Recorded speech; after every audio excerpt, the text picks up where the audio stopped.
Comercio del Chaco. Quería, primero que nada, agradecerles a todos los que se suman. Estamos retomando nuestros famosos desayunos de trabajo. Muy contentos de empezar con esta actividad y muy contentos de hacerla con Gustavo, a quien tuve el gusto de conocerlo el año pasado, y la verdad que es un lujo que la Bolsa nos damos, tenerlo a él. Así que creo que este va a ser un informe de mercado, perspectivas de inversión. Hay mucho material para entretenerse, las cosas que están pasando afuera, las cosas que están pasando acá adentro, con la escasez de dólares que vamos a tener, y la situación política que también creo que va a jugar, no soy el experto, también en la economía. De paso aprovecharemos para que Julio les comente un poco el trabajo que estamos haciendo en la bolsa en cuanto al departamento de inversión y al financiamiento. Estamos teniendo un crecimiento constante y firme, así que realmente estamos muy contentos. Y bueno, feliz de poder empezar y ser anfitrión de esta reunión. Los dejo con primero Julio y después Gustavo. Muchas gracias a todos por estar. Excelente, Ariel, muchas gracias. Bueno, buenos días a todos. Vamos a arrancar con la primera parte de la actividad.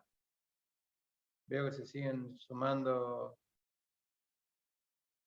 clientes. Un poco la idea, la charla va a tener dos partes, como habitualmente hacemos. Voy a hablar un poquito de la bolsa y de los indicadores del último año y algunos desarrollos, proyectos en los cuales estamos trabajando, para después darle paso a Gustavo con el informe de mercados y las perspectivas de inversión, fundamentalmente en un contexto donde los mercados internacionales están convulsionados y lógicamente el nuestro parecería que es el estado permanente, digamos, las cosas, la crisis, la incertidumbre, pero ahora tenemos un condimento adicional que es el externo, digamos, ¿no? Así que vamos a escucharlo a Gustavo con muchísimo interés, como siempre lo hacemos, pero ahora particularmente con todo lo que está pasando afuera. Con relación a la agenda de la primera parte, bueno, vamos a hablar un poquito de los indicadores de la bolsa, son 3 o 4 filminas, el posicionamiento de la bolsa en los mercados como consecuencia de todo toda esta evolución que la bolsa está teniendo y los proyectos que tenemos en desarrollo. Con relación a los indicadores, la bolsa cerró el balance el 31 de diciembre, estamos finalizando el ejercicio económico número 14, ahora en abril, el 27 de abril, para todos los asociados, digamos, que están presentes, vamos a llevar adelante nuestra asamblea donde se va a aprobar el balance. Y la verdad que fue un año muy bueno. Los niveles de patrimonio ascendieron a 525 millones de pesos, con un muy importante incremento respecto al año anterior. Los volúmenes operados siguen creciendo en forma sustancial, digamos, el año pasado entre las dos unidades de negocios de la bolsa, mercado de capitales y agronegocios, pasamos los 607.000 millones contra 404.000 millones que había sido el volumen operado el año pasado, el 2021, poniendo de manifiesto, digamos, un crecimiento muy importante nuevamente en los volúmenes. Con relación a lo que es el desempeño de la unidad de mercado de capitales, tanto en materia de inversiones, pero fundamentalmente en lo que es financiamiento PYME, venimos creciendo muy fuerte. Los activos bajo administración han superado los 7.200 millones. Hoy estamos pasando los 10.000 millones, habiendo transcurrido poco más de 2 meses y medio, digamos, del cierre del año. La cantidad de clientes, 3.026 cuentas. Los montos operados en mercado de capitales, 534.000 millones, una suba de más del 50% sobre el año pasado. En financiamiento PYME, hay una muy destacada evolución, digamos, con un crecimiento muy fuerte en los volúmenes operados de cheques avalados, muy incipiente también en lo que es pagaré bursátil, con una propuesta de valor que es muy interesante, digamos, para los clientes vinculados al sector agro, productores y productores agropecuarios y clientes vinculados a la cadena de valor del agro, con pagarés bursátil en dólares, pagables en pesos al tipo de cambio oficial, con tasas de interés cercanas a cero o cero. El total de financiamiento fue 4.058 millones, un aumento de más del 150% respecto al año pasado. Acá estoy incluyendo también las colocaciones que hicimos en el mes de diciembre de obligaciones negociables PYME. No están incluidas obviamente las colocaciones que hicimos, que empezamos a hacer durante marzo, una de las cuales veo que está Gustavo Lager, un consejero nuestro, que colocó a través de su empresa también hace 2 semanas atrás una obligación negociable PYME. Veo que está Damián Maculia también de Cuero y Cuerina, que también colocó en diciembre su segunda serie de obligaciones negociables PYME, cosa que es fabuloso, digamos. Colega economista. Admitimos a la gente ahí que se está sumando. En cantidad de pymes activas, o sea que están trabajando, tuvimos un fuerte incremento de más del 300% en este año que pasó. Con relación a las capacitaciones, en lo referido al programa asesor financiero, que saben que es nuestra principal propuesta de capacitación, ya llevamos 441 profesionales egresados dentro del programa asesor financiero, cosa que es un orgullo para nosotros. Seguimos formando y dando formación en esta área, digamos, tan apasionante que son las finanzas. El área de agronegocios tuvo un comportamiento discreto. El volumen de contratos negociados fue de 73.000 millones, un aumento del 46%. En tonelaje registrado estuvieron en 1.6 millones de toneladas, una leve disminución respecto al año pasado. Con relación al laboratorio, tuvimos una caída fuerte que se atribuye fundamentalmente a la discontinuación de lo que son los análisis biotecnológicos de Intacta, de Monsanto, hoy Bayer.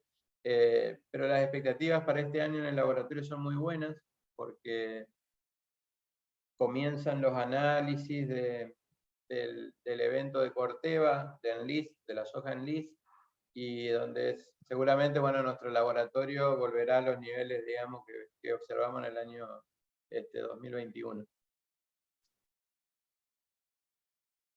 Con relación al posicionamiento en los mercados, digamos, todos estos volúmenes operados de alguna forma tienen su correlato en lo que es el posicionamiento de la bolsa en los distintos mercados donde actuamos y donde vemos, bueno, los comportamientos más destacados los estamos teniendo en la cantidad de clientes activos en Malva Rofex, con las posiciones entre 7 y 8, en financiamiento PYME, que tenemos un objetivo de consolidarnos como top 10 en el ranking de MAP, sobre todo en cheques avalados, digamos que es nuestro producto más utilizado.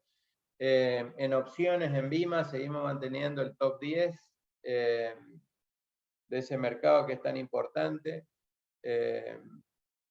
En lo que es renta fija y renta variable, con un posicionamiento, digamos, también sumamente destacado en ambos segmentos, sobre todo en renta fija, digamos, donde habitualmente la bolsa tiene destacados posicionamientos, como el ranking 9, digamos, que tuvimos hace un tiempo, y bueno, seguimos trabajando, digamos, en pos de seguir posicionando a la bolsa, digamos, no solo en la región, sino en el país como un actor clave, digamos, dentro del mercado de capitales. Con relación a lo que son los nuevos desarrollos, proyectos, estamos trabajando en la nueva página web de la bolsa, en línea con eso, con la nueva app. Vamos a incorporar nuevas funcionalidades a BCCH T-Bot, una vez que nuestros abogados nos permitan, vamos a lanzar el producto en redes sociales, cosa que hasta ahora no lo hemos hecho por una cuestión de registro del nombre. Pero una vez que tengamos la validación, estamos saliendo fuerte, digamos, a difundir este producto que es fabuloso, y en el cual tenemos adheridos muchísimos clientes en la actualidad. Permite darle renta adicional a las carteras de renta variable de clientes. También estamos trabajando en un bot para WhatsApp que automatice de alguna forma el contacto con nuestros clientes y le dé más celeridad en la respuesta. Estamos también lanzando la fundación de la bolsa, que ya tiene autoridades designadas. Estamos terminando el proceso de autorización en la Inspección General de Personas Jurídicas, y una vez que esté autorizada, que estimo que será en los próximos 60 días, la vamos a tener funcionando, va a desplegar una incesante tarea, digamos, en materia de educación financiera y difusión. Estamos convencidos, digamos, que la educación financiera es la base para hacer un mercado de capitales mucho más grande y sólido en Argentina. Estamos también con el proyecto de fideicomiso de fondos de inversión de cripto. Hay un importante desarrollo que se están realizando en este tema, que bueno, está demorando más de lo habitual, pero lo tenemos en cartera. También no lo puse acá porque es incipiente. Estamos con una propuesta también de capacitación vinculado a lo que es análisis técnico y herramientas, digamos, de análisis técnico para clientes que lo estamos laburando, y probablemente en el término 60, 90 días vamos a poder salir a ofrecerle a los clientes. Así que bueno, y lo último, estamos también en línea con todo el camino que venimos desandando en financiamiento PYME, y en particular en lo referido a obligaciones negociables, pymes con subsidio de tasa de interés y demás por parte del gobierno provincial, que es organizado por Fiduciaria del Norte, y la bolsa participa fundamentalmente en esta estructura como asesor financiero de las empresas y colocador. Estamos saliendo a ofrecer el producto con vínculos con sociedad de garantía y demás a otras regiones del país con muy buena respuesta.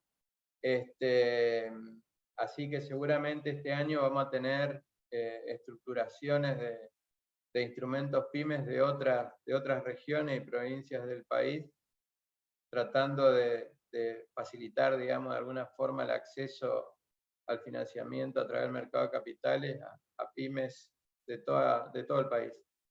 Así que bueno, sin más, ahora sí, Gustavo, te doy la posta para que nos des tu informe de mercados y perspectivas. Adelante. Perfecto.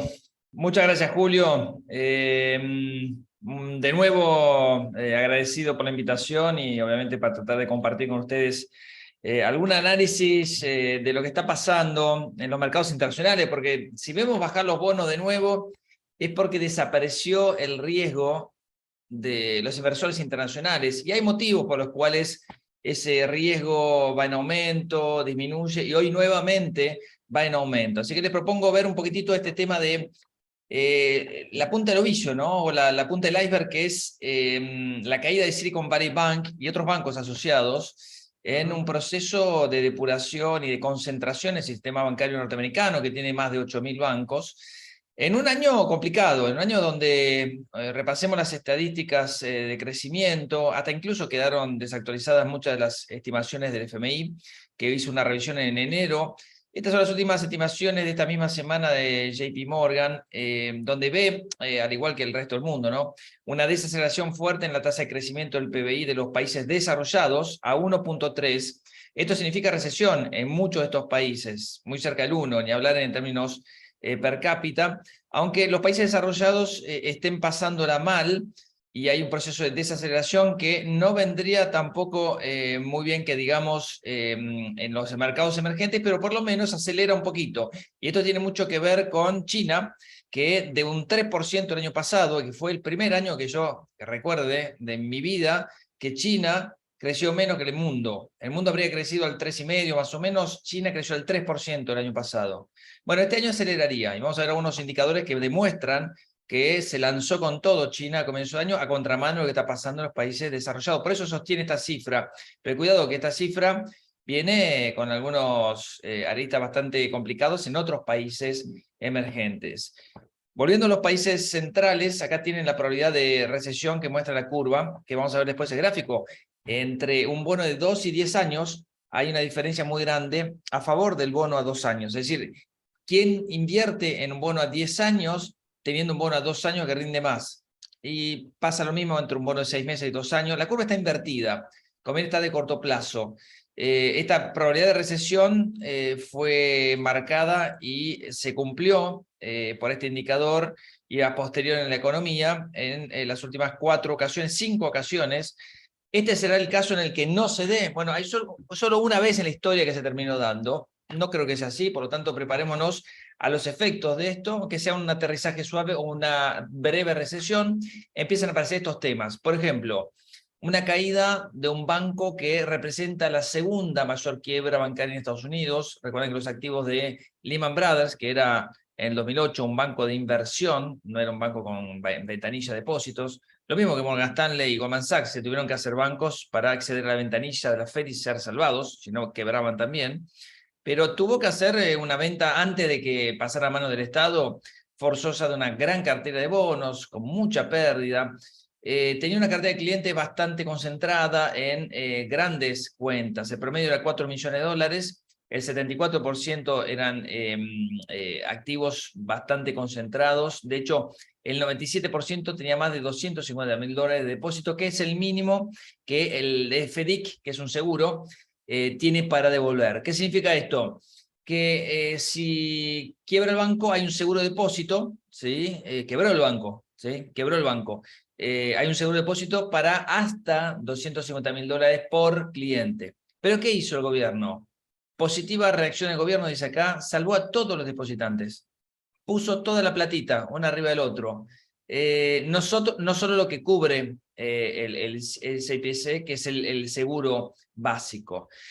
A su vez cayeron otros bancos, ¿sí? Signature Bank, First Republic. Estamos viendo que First Republic está siendo rescatado, pero todavía no pasó a mano del Estado. El Signature Bank sí. Y obviamente se suma a otros bancos que estuvieron bastante en la tapa de los diarios. El 8 de marzo, de hecho, se dio la caída de Silvergate Bank, que es un banco que tiene mucho que ver con el mercado de criptos, ¿sí? El Signature Bank también era un banco joven que también tenía mucha inversión en lo que es mercado de criptos y de startups.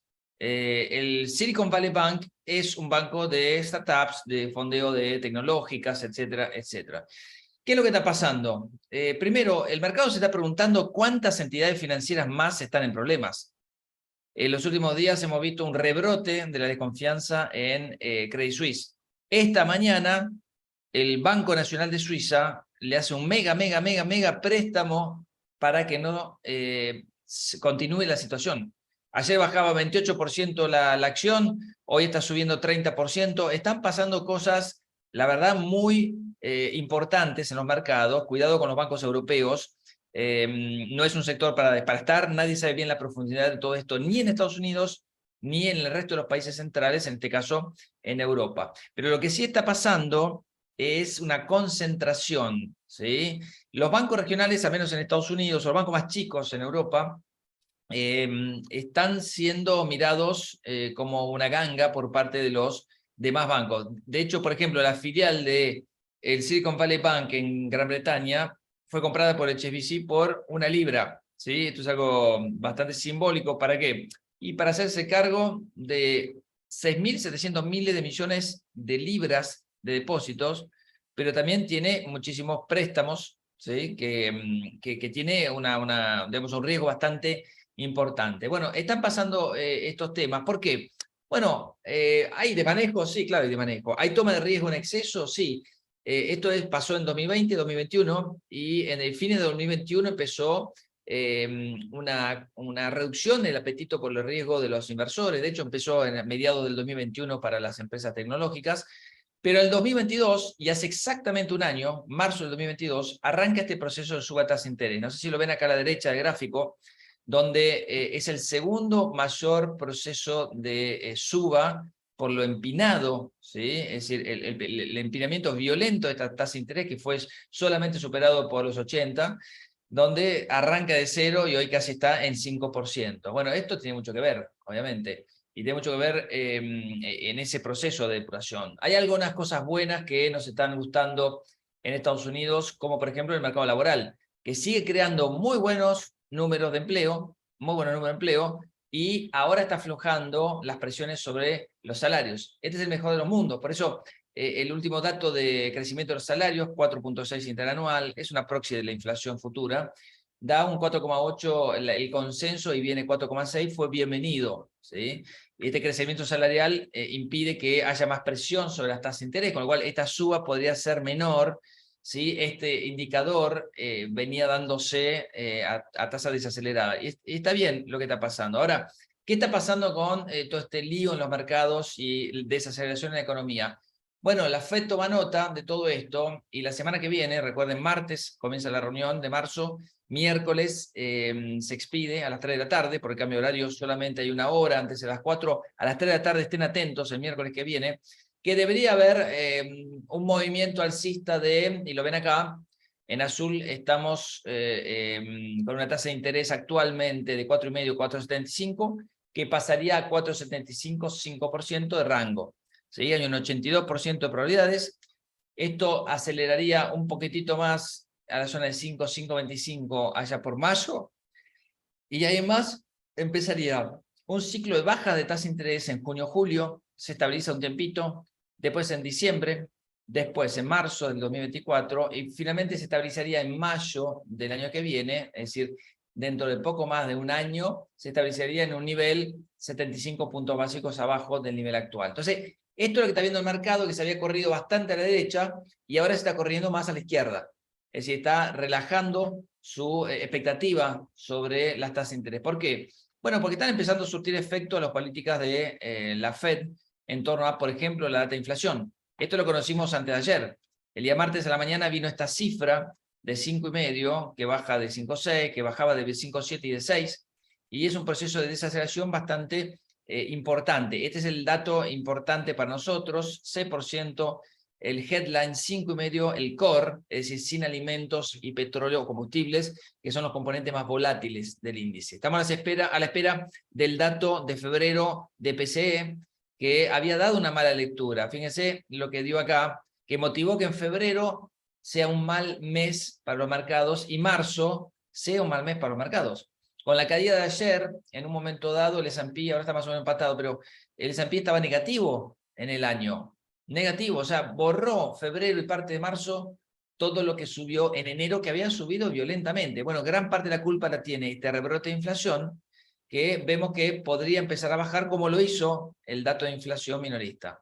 Creo que hay un ajuste que se hizo y que habría que tomar en cuenta. Las tasas de interés también aflojaron en estos días, ya habían empezado a aflojar, pero justamente el dólar es el que refleja también esta reducción en la expectativa de tasa de interés. ¿Por qué? Porque ante menor pago de tasa de interés de esa moneda, porque la tasa de interés que estamos viendo es el pago de esa moneda, y la consecuencia sobre la variación en el dólar en relación al resto de las monedas. El índice de DXY es un índice de tipo de cambio multilateral. Fíjense cómo se incrementa en febrero, esto es la versión a riesgo. Si escucharon hablar el flight to quality o el vuelo a la calidad, significa volver al dólar. Esto es toda la caída de los mercados. La suba del dólar es el reflejo de la caída de los mercados. ¿Qué empieza en octubre? La sube de los mercados. Fíjense cómo el dólar baja. ¿Qué arranca en febrero? La baja de los mercados. Fíjense cómo sube el dólar. Y así estamos, yendo y viniendo del dólar y la bolsa. Este es el gráfico espejo del S&P 500, que obviamente está en una zona de depuración. Hoy es una apertura bastante neutra, pero donde tenemos una caída que revierte los días de lunes y martes. Ayer fue una reversión importante en un momento dado y cerró bastante bien. El euro está negativo con respecto al dólar, pero todas las demás monedas, salvo contadas excepciones, vuelve a tener una caída este año respecto al dólar, desandando un poco lo que hubo en el cuarto trimestre del año pasado. Y este es un gráfico importante, porque toda esa menor presión sobre las tasas de interés de corto plazo de la Fed, y veremos la semana que viene la decisión, lo más probable es que no sea 50 puntos básicos, sino que sean 25 puntos básicos, reitero, es esta baja en la tasa de interés a 10 años, ¿sí? De un bono norteamericano a 10 años. Fíjense cómo vuelve a un soporte. Acá encontraría cierta resistencia a seguir bajando. Por lo menos vemos una lateralización acá entre las medias de 250 ruedas en la zona de 3,5, ¿sí? A menos al corto plazo. Esta data laboral es fuerte, pero genera esta creación de empleo, poca presión inflacionaria. Es el mejor de los mundos, le repito, para Estados Unidos, que está sorprendiendo positivamente. Este es el índice del Citi, con lo cual mejoró bastante la expectativa sobre Estados Unidos. Recuerden que a mediados del año pasado había una defraudación en prácticamente todas las métricas. Y esto va a contramano, que es la inversión en la curva, que veíamos con esa probabilidad de recesión del 100%, que nos muestra que tanto en el 2008 como en el 2001, las dos últimas recesiones también acá, se había puesto casi negativo. En el 2020 con la pandemia, estamos en un nivel compatible con recesión. La tasa de desempleo empieza a subir, la expectativa de la Fed, recuerden, es 4,6 para fin de año, y donde en la eurozona, después de tener muy buenos números, empieza a defraudar un poco en los indicadores. Recuerden el último dato también de inflación, que fue muy por encima de lo esperado y sigue acelerando en Europa. En Europa está pasando exactamente lo contrario de lo que está pasando en Estados Unidos. La sorpresa de los emergentes es positiva porque China nos está dando una sorpresa positiva. China está dando esto.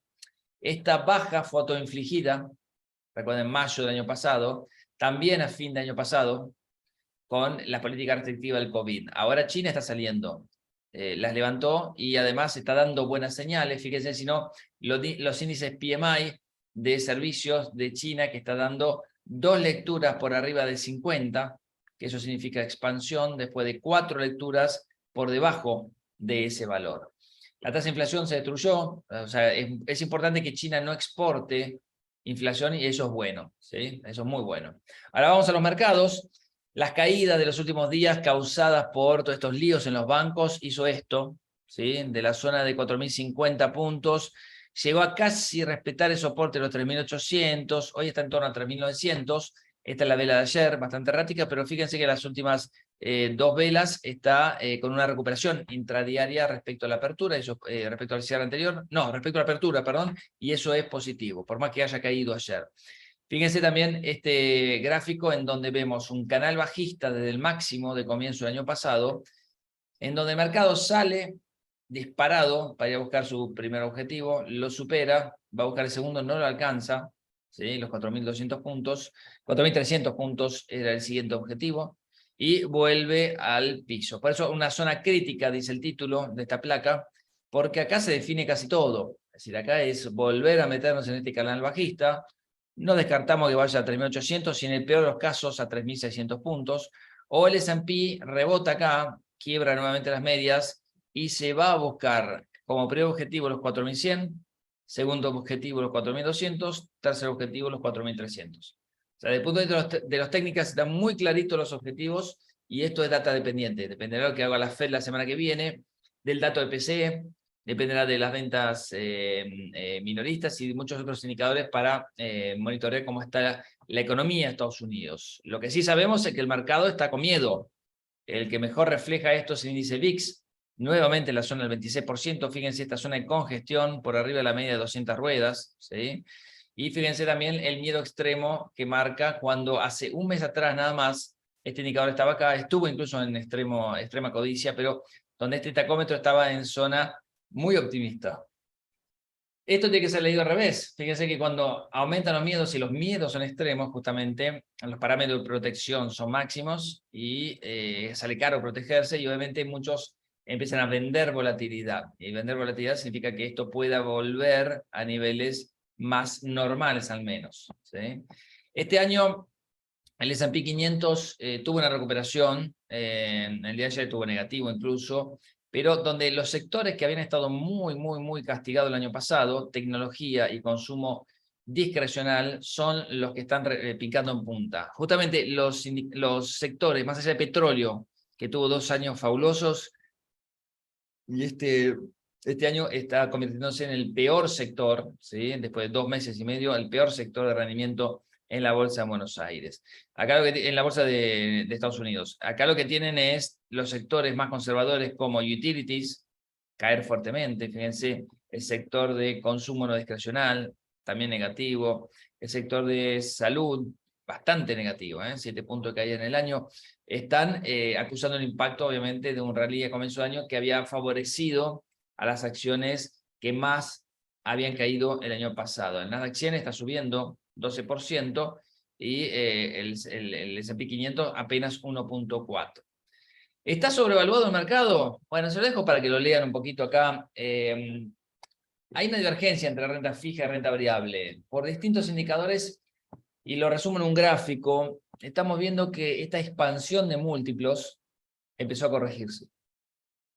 ¿Por qué? Porque todo lo que pasó desde octubre del año pasado, que es este mínimo de acá, este es el mínimo de junio, este es el mínimo de octubre, se había dado con bajas en las ganancias corporativas, que obviamente acompañando una suba de precios hicieron que se encareciera el mercado. Bueno, ahora está empezando a depurar, probablemente estemos un poquito más abajo.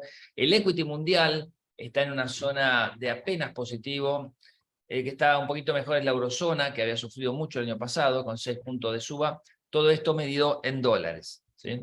Miren igual cómo se tiñe de rojo el mapa de los rendimientos de las bolsas a nivel mundial. Y lo mismo está sucediendo con la renta fija, que había tenido un año 2022 horrible por la suba de tasa de interés, había picado en punta en el primer mes del año, y en febrero y marzo tocó depuración que convirtió incluso negativos en muchas clases de activos, entre ellos los bonos sin grado de inversión, ¿sí? Los bonos con grado de inversión suben 2, sin grado de inversión caen un poquitito, y donde las acciones preferidas también están cayendo. Ahora vamos a ver estos gráficos. Las acciones, los bonos sin grado de inversión, high yield, está volviendo a tener una recaída. No es el mínimo de octubre, pero tuvo una recaída muy fuerte.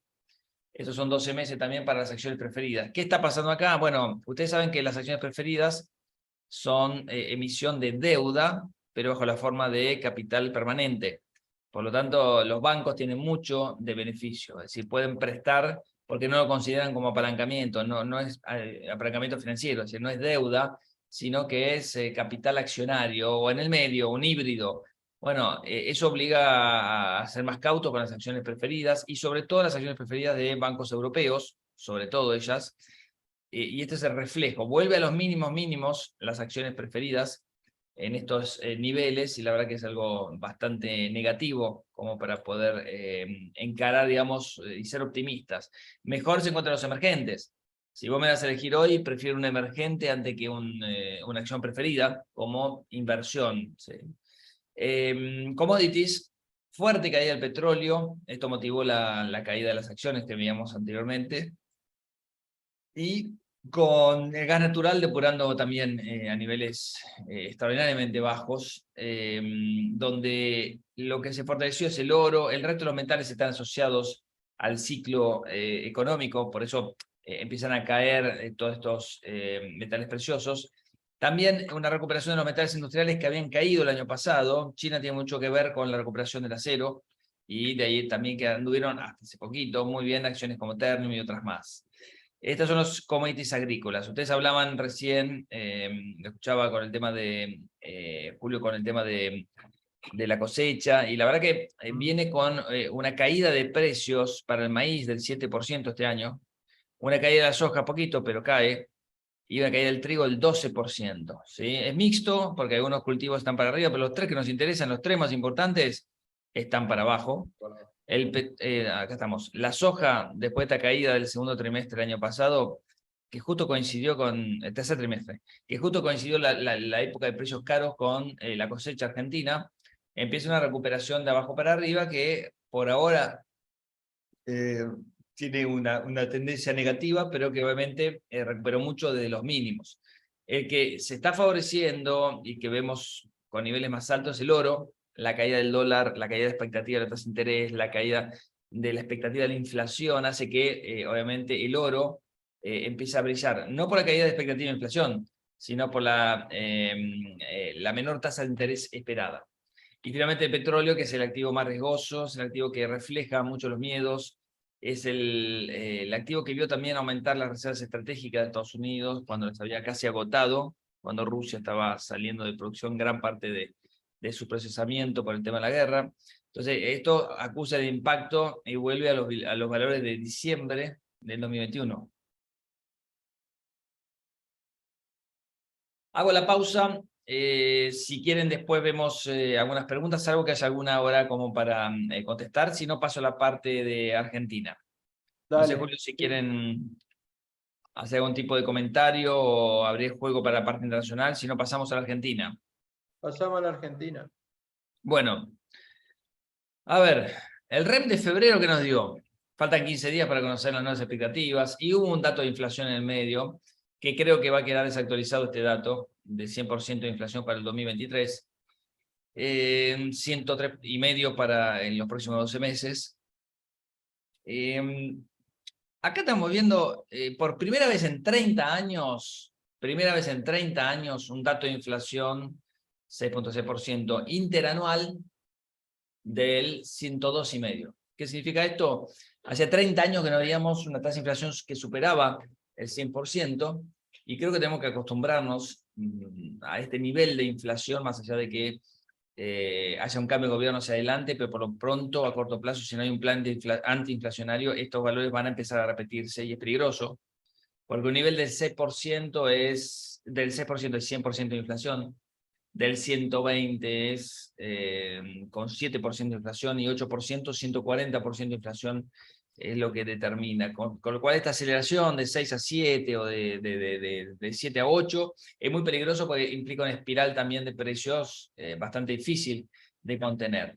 Más preocupado estoy también por el tema de crecimiento, porque si el ajuste es vía precios, el crecimiento puede perdurar. Mientras circule dinero en la calle y todo el mundo se lo quiera sacar, hay actividad económica. Pero este año ya empezó a haber una expectativa de 0, que yo creo que se quedará corto con la caída. JP Morgan tiene 1,8, 1,6 o 1,8% de caída de la actividad económica para este año. Y esto es lo que está pasando, que este 0% o negativo, acoplado al año que viene con un 1%, y no sabemos cuáles son los ajustes que depara el nuevo gobierno, que no sabemos tampoco cuál es el gobierno y tampoco sabemos cuáles son los candidatos, con lo cual estamos a pocos meses de votar. Cuando se quieren acordar ya estamos en agosto, y la verdad que el panorama electoral incluso luce muy, pero muy heterogéneo, no solo en el oficialismo, sino también en la oposición. Y aquí tienen lo que está pasando a nivel trimestral. Estamos atravesando una recesión, ¿sí? Por si no se están dando cuenta. En el cuarto trimestre del año pasado hubo una caída del PBI del 1,8% secuencial.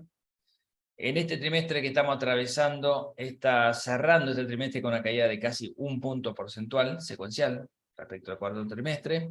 Y el segundo se espera que sea también negativo ligeramente respecto al actual, que no terminó todavía. Este es un entorno recesivo, desacelerando la caída. Ustedes me dirán, bueno, pero hay sectores que le va bien, claro, y hay otros sectores que le va bastante mal, ¿sí? Y esto hace que la actividad económica, medida por el EMAE, esté estancada, pegando la vuelta. Esto fue la pandemia, pero digamos, estos son niveles iguales que los que habíamos hace 10 años atrás. En enero del 2012 teníamos el mismo nivel de EMAE. Esto ya está cayendo en forma interanual en diciembre. Fue una suba del 5,1 el PBI del año pasado, pero medio por el EMAE, pero 1,2 es lo que está cayendo interanual, en el margen, ¿sí? Estamos en un entorno recesivo. Y esto es lo que más preocupa, creo que no solo a ustedes, mucha gente que está vinculada con el sector agropecuario, y obviamente lo que tiene que ver con la recaudación, menores derechos a las exportaciones, menores retenciones a las importaciones, a las exportaciones, perdón, y menores aranceles a las importaciones. menores acumulaciones de reservas que obligan a Argentina a hablar con el FMI y pedirle un waiver. Esto vamos a hablar después, pero esta cosecha, y esto es la última estimación de la bolsa de cereales para marzo, la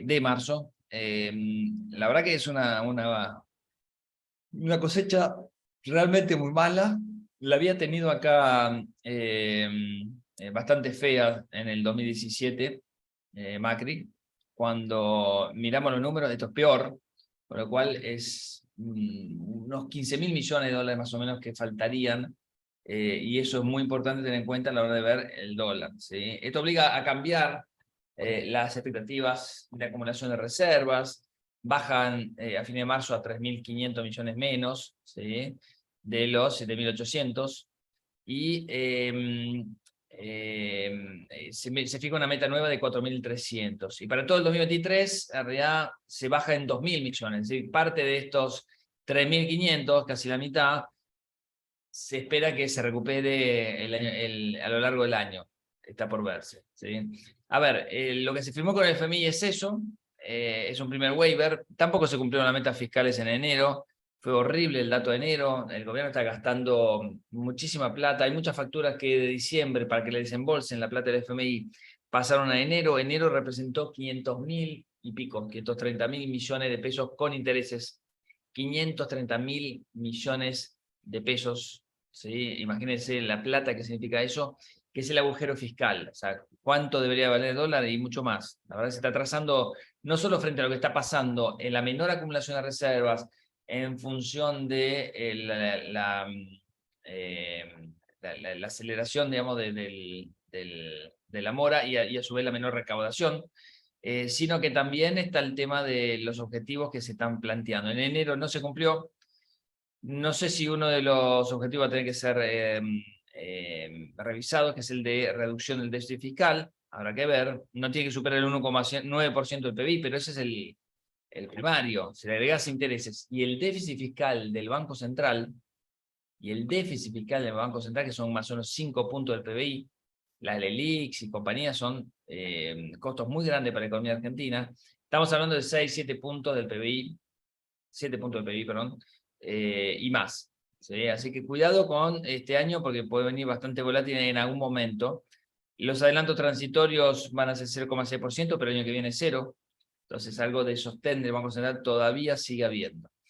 Y es por eso, por todo este lío, que el tipo de cambio implícito sigue al alza, ¿sí?, ha rozado los 400, donde vemos una caída de los bonos muy fuerte y volvemos al escenario internacional, ¿sí? Este tipo de cambio, que parece aumentar significativamente, se atrasó en términos reales una barbaridad, porque hay un 102,5% de inflación interanual. Si uno lo mira en términos interanuales, está baratísimo, ¿sí? Este dólar de 400, que obligó a un legislador de la oposición a pedir disculpas cuando le preguntaron cuánto iba a estar el dólar y dijo 400, ¿hace cuánto? ¿3 meses, 4 meses atrás? Bueno, hoy es una realidad, un dólar 400. Eso significa una aceleración que acompaña la evolución de la inflación, pero todavía no le hizo el catch-up a la inflación, ¿sí? Así que lo más probable es que siga subiendo ese valor. Mientras tanto, todos los bonos están en terreno negativo en el mes, fuertemente negativo en el mes. El único que está zafando es el AL30, el GD30, y bueno, hay legislación global el 29, pero no legislación argentina, porque todos los demás están negativos, ¿sí? Una depuración muy grande. Este es el gráfico actualizado con precios del mercado OTC de esta mañana. Nos tomamos el trabajo de actualizarlo. Si uno trazara un Fibonacci, podríamos decir que del mínimo al máximo de octubre al máximo, si uno le trazara, digamos, retroceso, podría ser un 38%, no llega a la mitad, pero es una depuración bastante grande en este bono largo, por ejemplo, el 46, y en el 2041, que son los bonos que mejor habían andado en el último trimestre del año pasado porque iban a pagar un cupón muy alto, cerca del 4%. De hecho, nosotros estamos recomendando esos bonos, ¿sí? Y estos son los bonos del mercado OTC, pero ley argentina, donde estamos viendo una gran caída también, gran caída, y la caída es mayor para los bonos de legislación argentina. Ya llega casi al 50% de 29, No llega al 50% del E30, pero está por ahí, por más que el gobierno lo esté recomprando, y acá tienen el 35. Acá ven el 38 y el 41, que está bastante comprometido. Fíjense que retrocede más de la mitad. Es el único bono que retrocede más de la mitad del avance que hubo desde octubre. Y esto es lo malo, el spread entre un bono legislación argentina y legislación extranjera. Esto impide, si ya no teníamos vedado el acceso al mercado de deuda voluntaria internacional, esto lo empeora, porque salir con ley argentina resultaría muy barato, pero significaría captar nada. Nadie cree hoy en Argentina, hace rato que perdió la credibilidad en el país, y el inversor internacional ve esto, que es cuánto debería pagar Argentina si sale a la cancha, porque así son los precios de mercado, para tener legislación argentina. O sea, tendría que pagar 7 puntos más. O sea, es un récord, y esto es malo, el riesgo idiosincrático de Argentina. Argentina que sigue mezclado con la Liga del Mal. Acá está Rusia, Zambia, Pakistán, Ghana, Ecuador, Ucrania acá y Líbano. Líbano en default. Venezuela ya lo sacamos porque está eternamente en default y los valores van a ser ridículos. Pero bueno, forma parte de este grupo de comparable. O sea, Perú, Brasil, Colombia, quedó muy lejos. Muy lejos. Vamos al mercado de deuda en pesos. Positivo lo que hizo el gobierno en el primer trimestre. A veces nos preguntamos los institucionales dónde tienen que poner la plata, si no pueden irse al dólar. Son fondos dedicados a dólar link, o money markets, o lo que sea, tienen que renovar. Por eso también hubo una gran renovación, hubo más renovación de lo que se necesitaba.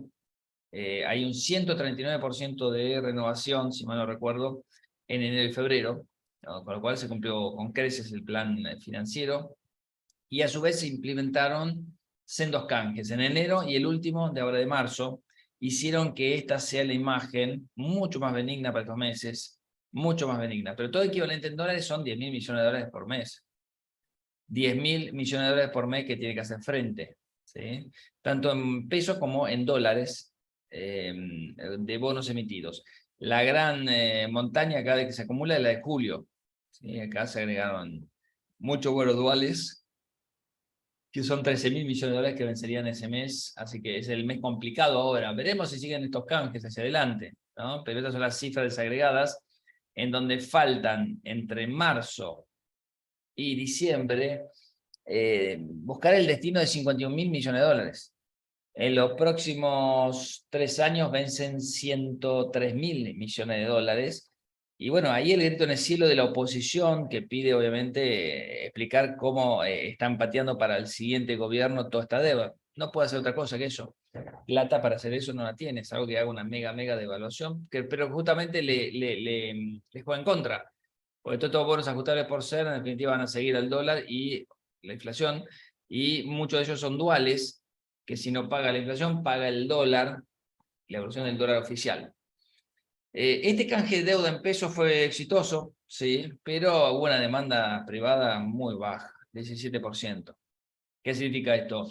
Y significa que acompañaron los bancos oficiales, los organismos oficiales, ¿sí? Hubo un 57%, en el año se incrementa al 64%, bastante positivo, pero obviamente que en el año tenga el 64% de los títulos elegibles que entraron al canje es muy positivo. Pero bueno, esto patea para adelante una carga que antes era 77%, en 2023, 77%, y 41% para el 2024. ¿Sí? Esto es para adelante lo que queda. No quiero ahondar en este proceso de canje, pero estos son, el detalle lo tienen, quiero que lo repasen ustedes sobre el canje de deuda de todo lo que se dio. Ahora, ¿cómo quedan estos bonos dólar link? ¿Siguen estando atractivos? Sobre todo los cortos, junio y julio. Yo me diría al junio, que paga el 4% más SER.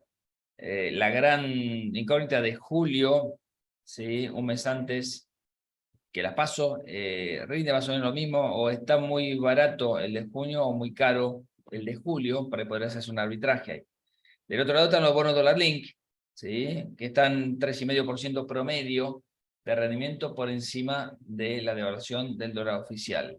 Una devaluación del dólar oficial, que obviamente el mercado no espera que se dé a corto plazo, por más complicaciones que hayamos hablado, nadie espera un salto del tipo de cambio, Massa está muy clavado, muy plantado en eso, y sí, después de las elecciones habría un salto en el tipo de cambio, todo esto lo descuenta el mercado futuro, ¿sí? Así que no vayan corriendo a comprar futuros de noviembre, de diciembre o enero, porque esto ya está descontado en el mercado, por lo menos una gran parte de que va a haber un ajuste. Siempre proyectando con inflación a 12 meses de 103,5. Esta es la curva de bonos con SER en pesos. Esta es la curva de la TIR real, ¿sí? Que es esta columna de acá, que dice spread. Y acá está la otra que es la TIR. La TIR, el tasa de rendimiento de retorno, aquí lo tienen, está bastante flat. Es decir, no paga ir muy lejos en la curva, porque a corto plazo, como el riesgo es tan alto, la curva está prácticamente invertida en este tramo, ¿no? Saquemos el T2X3, saquemos el PR3, si trazamos una logarítmica, digamos así en el aire, esto tendría una pendiente negativa. En el mercado de bonos en pesos hay una gran suba, sobre todo los bonos más largos, y esto es algo positivo, pero esa recuperación obviamente se empieza a agotar, ha sido muy bueno. Este es el gráfico de todos los bonos representativos, y donde hay una suba del discount y del par que se ha frenado, ¿no? Aquí abajo lo ven en el cuadrante. En cuanto a la tasa fija, ya nos empezó a gustar, ya nos está empezando a gustar el 2023. La TIR de ese bono está en 128%. Aquellos que nos siguen en las charlas mensuales a clientes y quincenales a clientes, saben que estoy para comprar este bono a 130%, para que se justifique, ¿sí? Porque cae el 17 de octubre de 2023, un poquito antes de las elecciones. Esto es un rendimiento bastante positivo para lo que es y riesgo también alto para lo que es el corto plazo, y este forma parte de los dos únicos bonos que quedaron a tasa fija, derivado del fondeo del 2017, donde vemos una alternativa bastante interesante acá en este Bonte 2023, el TO23.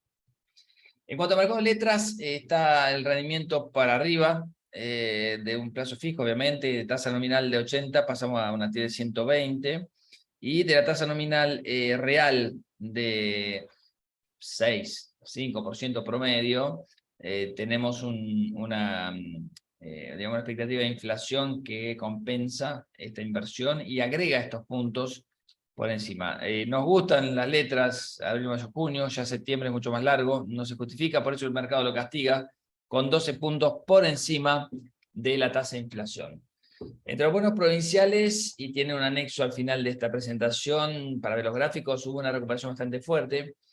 Fíjense que tampoco incide mucho, pero sí están por debajo de la curva tres bonos que nos gustan, que son Tierra del Fuego 2027, Chubut 2030 y Neuquén 2030, porque tienen regalías, ¿sí? Hoy en día más que nada hay que aferrarse a este tipo de cosas, donde obviamente estos tres bonos están con digamos, un nivel de riesgo debajo del promedio. Entre los bonos corporativos hay muchas curvas con pendiente negativa, flat para el caso de petróleo y positivo para el caso de bancos. Esto es un mapa de rendimiento que también tienen gráficos al final como para ver que tan lejos llegó en la recuperación hasta enero, fin de enero, boom de los emergentes, y en febrero empezó una depuración. Bueno, lo están empezando a sentir muchas de estas emisiones en estos días de volatilidad en los mercados internacionales. En nuestra estrategia de bonos en dólares, recomendamos los Dollar Link y los globales más cortitos, que son los que son fruto de la recompra de los bonos por parte del gobierno. Y los bonos en pesos, las letras y LEDs a corto plazo hasta septiembre son aceptables.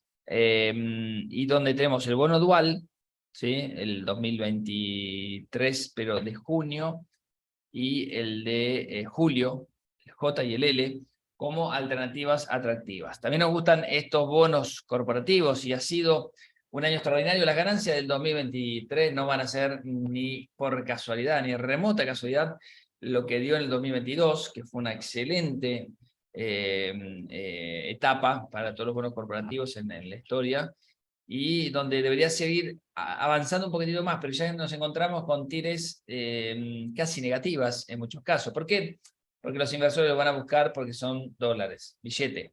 ¿Sí? Entonces lo evalúan a un contado con liqui que distorsiona la TIR, por lo baja, y los obligaría a tomar decisiones equivocadas. Pero si las empresas, los emisores, terminan pagando dólar billete en todos los casos, ya sea porque vende el Banco Central 30 y refinancia, o obtiene porque exporta, esto va a ser digamos una apuesta más que justificada. Entre los bonos provinciales están estos tres en pesos, que la verdad que nos gustan. No habría ningún problema con estos bonos en pesos por ahora a corto plazo. Y Cava también 2027 como recomendación de bonos provinciales en dólares, ¿no? Además de esos, vamos a agregar en esta gráfica, obviamente, los que teníamos acá en este semáforo, que son los tres, ¿dónde estamos acá? Acá, los tres que están con regalías hidrocarburíferas. Y finalmente, para cerrar, y damos lugar al intercambio, a las preguntas, ¿qué es lo que está pasando en el mercado de acciones? Bueno, después de flotar ahí arriba, vino la caída. ¿Sí? Las últimas ruedas, incluso en dólares, si lo medimos en dólares, el Merval que había tocado y superado los $700 contado con liqui, empieza a bajar a la zona de 570. Viéndolo en perspectiva, este es el Merval en dólares a largo plazo, que retrocede a la zona de 570, compatible un poquito más abajo, ¿no? Con el techo que le había dado en el 2020. ¿Sí? O sea, volvemos a niveles prepandemia, en dólares. O sea, se terminó, digamos, lo que se daba, en pandemia cae todo esto, recupera con creces y vuelve a esta zona. Dejan, digamos, su huella muchas de las empresas en el año que son positivas por el aumento del tipo de cambio, y segundo, por el aumento incluso de las subas en los mercados. Fíjense que hay una selectividad muy grande, ¿sí? Y se encuentran incluso muy negativas las emisiones que habían ganado hace poquito. Transportadora de Gas del Sur ha sido la mejor TGS, la mejor compañía en materia de rendimiento bursátil del año pasado, y lo que está pasando es que está cayendo un 10%. Avanzaron muchísimo los bancos. Galicia, con un retraso muy grande, había tenido un pole position ahí. Redujo igual en los últimos días fuertemente su cotización, está en 16% suba nada más. Sigue siendo muy bueno el recorrido de Ternium, que es una empresa argentina, pero que tiene residencia legal en el exterior. Y finalmente vinieron los balances. Les dejo para ustedes el hecho de explorar. Nos gustaría mirar un poco más con detenimiento este balance YPF. La hemos incorporado YPF a nuestra lista de recomendaciones, lo van a ver después, porque bueno, se confirmó un poco la tendencia que veíamos viendo, pero nosotros apostamos por Vaca Muerta a través de Pampa y Vista Oil, que no nos fue mal para nada en los últimos 2 años, de hecho fueron grandes subas. Acoplamos a YPF porque finalmente estamos viendo, digamos, un incremento sensible.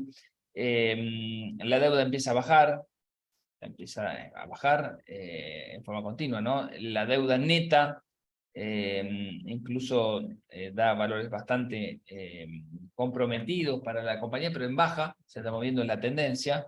Y fíjense lo que es el EBITDA, que sigue manteniendo una originación bastante fuerte en el cuarto trimestre. Esto es el resumen. Acá lo que tienen es el resto de las empresas que reportaron, y no quiero aburrirlos porque la verdad que sería interminable. Hemos agregado, como dijimos, hemos incorporado a YPF. Este es nuestro listado de recomendaciones en el mercado local. TGC, Transener por el lado de las utilities. Mirgor, que está teniendo un mal año, pero que sigue siendo una empresa extraordinaria para nosotros. Banco Macro, como representante del sector bancario. Esto lo habíamos agregado en noviembre del año pasado, ahí donde empezó justamente la suba de los bancos. Preferimos Banco Macro. Estábamos ajenos a bancos hasta hace poquito, hasta hace unos meses. Molino Agropecuaria, que lo venimos arrastrando y con éxito desde hace mucho tiempo. Ternium y Argentina, la subsidiaria, y Aluar, como un hedge a la inversión en dólares a exportar. Y Pampa, Vista Oil, Tenaris e YPF en el sector del petróleo, que nosotros creemos que hay una gran chance de que Argentina pueda desarrollar esto de Vaca Muerta a un paso acelerado hacia adelante. Para eso requiere bajar el riesgo país, bajar la inflación, reglas claras, y elevar el barril argentino, ¿sí? El barril de precio argentino. Este es digamos, el listado de los CDRs con interesantes perspectivas de crecimiento. No está rindiendo bien, obviamente, el mercado norteamericano en los últimos 45 días, pero ha sido muy fuerte la suba que hubo durante el mes de enero. Nada más, Julio, de mi lado, Excelente, y dejo Gustavo. el lugar para Gracias. los que quieran preguntar algo. Dale. En línea con lo que comentabas al principio del mercado internacional, los salvatajes que está haciendo la Fed, digamos, de los bancos, estos que están cayendo, como el primero que comentaste de Silicon Valley y demás,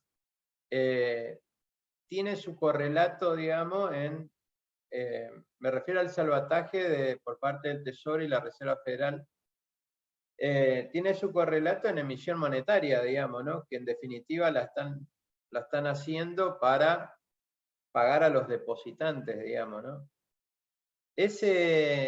¿Sí? De alguna forma, en la medida que ese proceso, digamos, de salvataje se haga más incipiente, digamos, en atención a un escenario donde la confianza no se pueda recuperar, la Fed estaría de alguna manera garantizando o privilegiando el objetivo de la estabilidad de su sistema financiero en pos del objetivo de la inflación, digamos. O sea, voy a esto, que estaría dispuesta a sacrificar, digamos, los objetivos de inflación en pos de lograr la estabilidad del sistema financiero, digamos, norteamericano, y obviamente el mundial, por los efectos que eso genera. ¿Cómo ves? Sé que es una pregunta, digamos, difícil, pero ¿cómo ves las perspectivas de que esta crisis que hoy está circunscripta a algunos bancos pueda hacerse sistémica en los Estados Unidos, digamos? Bueno, ahí está el tema de los rescates y también el papel de la Fed, del Tesoro. La Fed, al igual que en el 2020, salió rápido y efectivo, ¿sí? A paliar los efectos de un shock exógeno, de algo que está podrido dentro en algunos bancos en Estados Unidos. Pero ella sabe que es la culpable también de haber inyectado tanta cantidad de dinero en el 2020, en la pandemia, para salir justamente del paso, y está lidiando con las consecuencias. Y segundo, lo que está haciendo ahora es, de nuevo, imprimir para salir del paso, y esto va a generar más inflación, con lo cual sí, coincido, está relajando un poco sus objetivos hacia adelante. Veremos la semana que viene. Esto lo vamos a saber la semana que viene. Creo que tiene tiempo para evaluar de acá a una semana todas las aristas de este Banco Gate que aparece en Estados Unidos, donde hubo corridas de depósitos que no se veían desde la época del corralito, más o menos acá en Argentina, o por lo menos imágenes de esas. Y me parece que la Fed está bastante consciente de que tiene varios objetivos. No hay Ministerio de Economía en Estados Unidos, con lo cual la Reserva Federal, que tiene a su cargo defender el valor de la moneda, también tiene a su cargo defender el pleno empleo. Sabe que el empleo se le va a escapar, es decir, del 3.6 que ya aumentó, desde 3.2 se va a ir a 4.6 según la propia Reserva Federal. Entonces, sabe que también va a ser un año vulnerable en materia de actividad económica, que va a querer preservarlo. Es un difícil momento, nadie esperaba estos temas, pero empiezan a aparecer estos aristas de justamente la dimisión monetaria del año 2020 en adelante, que fue extraordinario. Uno de cada 3 dólares que existen en el mundo, uno de cada 3 dólares nació en la pandemia, son bebés de la pandemia. Así que la inyección de dinero ha sido tan grande que obligó a subir las tasas de interés, reducir la hoja de balance del Banco Central, terminar con los programas de recompra de bonos, etcétera, etcétera. Bien. Yo sé que en todo este tiempo, digamos, hemos asistido a muchos influencers, digamos, que han planteado panoramas de zozobra, digamos, en lo que es la economía mundial, y en particular comentarios como el de el fin de la dominancia del dólar, la vuelta al patrón oro, y demás. ¿Estamos frente a un cambio de la dominancia a un hito, digamos, un punto de inflexión en la dominancia del dólar como moneda de pago cuenta, digamos, en el mundo? ¿O A ver, no, no más? creo, no creo. El dólar en todas las malas justamente se fortalece, al revés, o sea, es una locura. No sé si te acordás cuando Estados Unidos había perdido la calificación AAA por parte de Standard Poor's, lo bueno que hicieron, en lugar de bajar, subieron. ¿Por qué? Porque se vuelve más conservador y en definitiva saben que Estados Unidos, para pagar su deuda, y saben que el dólar está muy fuerte porque la economía de las economías de países centrales que mejor está, y sacando a China es la que mayor explica, digamos, de la economía mundial el crecimiento, ¿sí? Explica China explica el 17%, Estados Unidos crece mucho menos, obviamente, pero aporta por tamaño al 20% de la economía mundial. Entre las dos economías están casi el 50% últimamente. La verdad que es bastante, o sea, ese es el peso en el PBI, pero lo que explican es más de la mitad casi la mitad del crecimiento mundial por tamaño y por crecimiento, en el caso de China. No, no está tan pronto a terminar la era del dólar como lo conocemos como supremacía. No, no creo que sea hoy un tema de debate. En época de crisis justamente el dólar se fortalece. Perfecto. Yendo al panorama local, digamos, en este contexto, digamos, donde vemos más allá de los éxitos, digamos, de los programas de canje, digamos, de deuda y demás del gobierno, seguimos viendo una situación complicada por el fuerte nivel digamos, de la deuda en pesos, los vencimientos en los próximos meses, digamos, como bien mostraste en tus gráficos, y en un contexto donde el Banco Central sistemáticamente viene perdiendo reservas y poniendo de alguna forma restricciones crecientes, digamos, al sector importador, que obviamente está en línea con la caída del nivel de actividad también, digamos, porque en definitiva si las empresas no pueden producir por la demanda insatisfecha de productos importados y demás, estamos en un contexto complejo, digamos.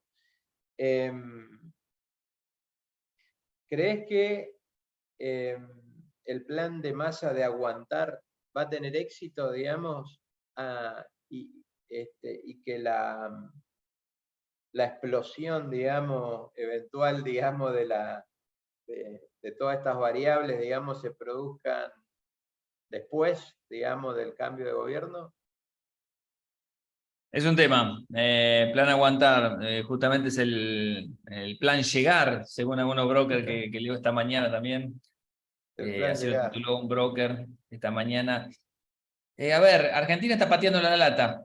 O sea, seamos conscientes de que mientras patee la lata y haya alguien dispuesta a recibirla del otro lado y seguir pateándola, Argentina puede ir tirando. ¿Cuánto más podemos ir tirando? El ajuste que no hace desde los fundamentals el gobierno, o mediante la instalación de un plan serio antiinflacionario que no existe, ni va a haber este año, tarde o temprano se lo cobra el mercado, a los tumbos, con mucha volatilidad y obviamente con overshooting del tipo de cambio y una espiral inflacionaria que nadie quiere estar en esa situación. Esto ocurrió en el pasado. Ocurre cuando pasan dos cosas, cuando los pasivos remunerados del Banco Central se elevan más allá de la base monetaria, hoy estamos en 170, 180%, una locura. Cuando la brecha cambiaria se amplía al 100%, hoy estamos más o menos ahí. Cuando el déficit fiscal está en aumento, está reduciéndose, pero no hay con qué, digamos, pagar todo esto más que con emisión y deuda en pesos, que la verdad que la demanda creo que este año va a empezar a achicarse en algún momento llegando a las elecciones. No creo que pase lo de julio, que se llevó puesto a mes de julio, a dos ministros de Economía, pero la verdad que todo esto es credibilidad, es decir, uno confía o no en un gobierno a partir de las señales que envía. Las señales son muy débiles desde el punto de vista de los resultados, ¿sí? O sea, la inflación que prometía Massa, lo puse en una placa, era del 3% en marzo. Ya no vamos a llegar. El déficit fiscal de enero superó todo lo esperado. No estamos llegando a las metas fiscales en este trimestre. No llegamos a la meta de acumulación de reservas, por lo que sea. Hay una debilidad de la deuda externa tremenda, ya lo vimos. O sea, en 9 meses hay que pagar 51.000 millones de dólares, o rolearlos. ¿Estará la demanda para hacerlo en todas las deudas de Argentina? En los próximos 3 años, 103.000 millones de dólares de vencimiento. Y no le estoy hablando de los vencimientos fuertes de deuda en dólares de la deuda reestructurada de Guzmán, que vence un poquito después, 2029, 2030.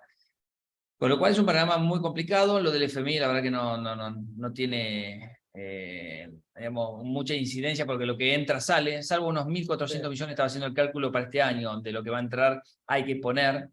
Y obviamente el FMI que le está poniendo un poquito más de peros al gobierno, ¿sí? El más de peros al gobierno es: deje intervenir el Banco Central, que no venda más bonos en dólares para estabilizar el tipo de cambio. Es decir, la intervención la tendría acotada, con lo cual atención, porque si bien puede comprar dólares, que es su función, podría dejar de vender para aplacar el tipo de cambio, el Banco Central.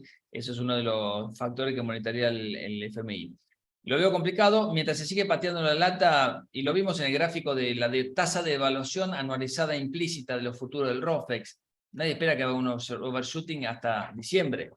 Y este gobierno y el siguiente, una vez que tomó a su cargo, habrá que ver cuál es la política en materia de pasivos remunerados, de hacer el IX y pases, tasa de inflación, cómo la combatís, plan inflacionario, va a ser recesivo, ¿sí? Y tercero está el tema del dólar, esa brecha cambiaria. ¿Podemos convivir con esa brecha cambiaria? Esa brecha cambiaria no solo alimenta un mercado en negro, sino que produce un círculo vicioso en materia de desincentivos a las exportaciones.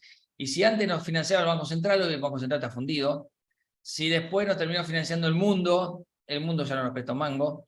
Y si ahora hay que vivir con lo nuestro y exportar, una brecha cambiaria del 90%, 100 o lo que sea, y la verdad es que no sirve. Entonces lo primero que hay que hacer es ajustar el tipo de cambio, equilibrarlo, unificarlo. Esto va a tender a acelerar la inflación, y esto es lo que está pasando a partir de ahora. Digamos, la gran pregunta es: ¿cómo generamos los dólares que necesitamos con ese nivel de retenciones a las exportaciones sumado al nivel de brecha cambiaria? Para mí es la clave. Si no unificamos el tipo de cambio, es decir, elevarlo, lo que quería Rubinstein antes de ser gobierno. Sí. Si él tenía un paper que decía hay que unificar los 15 tipos de cambio. Va a haber más dólar soja 3, va a haber un dólar Qatar por las nubes. Olvídense de apertura del cepo, y no sé si lo refuerzan, más restricciones cualitativas para que no se hagan dólares MEP en el mercado, más de lo mismo. Ahora, ¿se puede estirar, digamos, este asunto mientras el mercado, digamos, no se cobre, digamos, su peaje? Sí, pero cobrarse su peaje lo hizo en julio del año pasado, y posiblemente este año pueda haber, así que estén atentos, que hasta mayo, junio, la cosa no va a cambiar mucho. En julio empieza otro partido. Sí. Una última pregunta, Gustavo, de Sergio. A principio del año pasado el mercado especulaba con que en 2024 habría un nuevo default de la deuda en dólares, pero sería la primera vez que se produce con un gobierno entrante y no con uno saliente. ¿Cómo ve este problema tomando en cuenta los pagos relativamente bajos, pero con el impacto de la sequía actual agregada, digamos? A ver, por semestre, el año pasado fueron un poco más de 1.000 millones de dólares equivalentes. ¿Es manejable? Es manejable. Obviamente, con una economía como la Argentina es totalmente manejable. Lo que pasa es que tengan en cuenta que está cerrado el mercado de deuda voluntaria para Argentina, cerrado. Está complicado ese tema, y la verdad que no veo una salida fácil por ese lado. Así que cada vez más van a costar esos dólares, cada vez más. Difícil. No veo acá un default de acá al 2025, pero de ahí en más son 10.000 millones de dólares más o menos lo que se suman de vencimientos. Ahí sí, empiezan a pesar. Perfecto. Bueno, de 10. Bueno, Gustavo, de parte nuestra, como siempre, muchísimas gracias, un placer tenerte con nosotros, y seguramente, bueno, vamos a estar coordinando tu participación para el próximo desayuno en abril, en fecha a confirmar. Así que bueno, de vuelta, muchísimas gracias y bueno, te mando un abrazo grande. Muchísimas gracias, Julio. Saludos a nuestro presidente y felicitaciones. Dale, dale, dale. Nosotros seguimos con nuestras últimas filminas, básicamente las actividades que tenemos previstas. 13 de abril, nuestro próximo desayuno de trabajo con Gustavo. En abril también tenemos el 19 de abril el lanzamiento de la 10ª edición del programa Asesor Financiero Certificado, y también la ceremonia de colación de la 9ª Corte de Egresados de Asesores Financieros, que la vamos a hacer ese mismo día. El 27 de abril tenemos la Asamblea General Ordinaria de la Bolsa, donde se trata la memoria y balance general del año pasado y la renovación parcial de autoridades del Consejo Directivo. En mayo vamos a estar en un encuentro con clientes en Presidencia Roque Sáenz Peña. Y también vamos a hacer un desayuno de trabajo vinculado a la coyuntura y estrategias de inversión en fondos comunes con un portfolio manager de alguno de las administradoras con las cuales estamos trabajando. Así que bueno, sin más, como siempre, muchísimas gracias por haber participado y nos estamos encontrando en la próxima actividad del mes que viene. Un abrazo grande.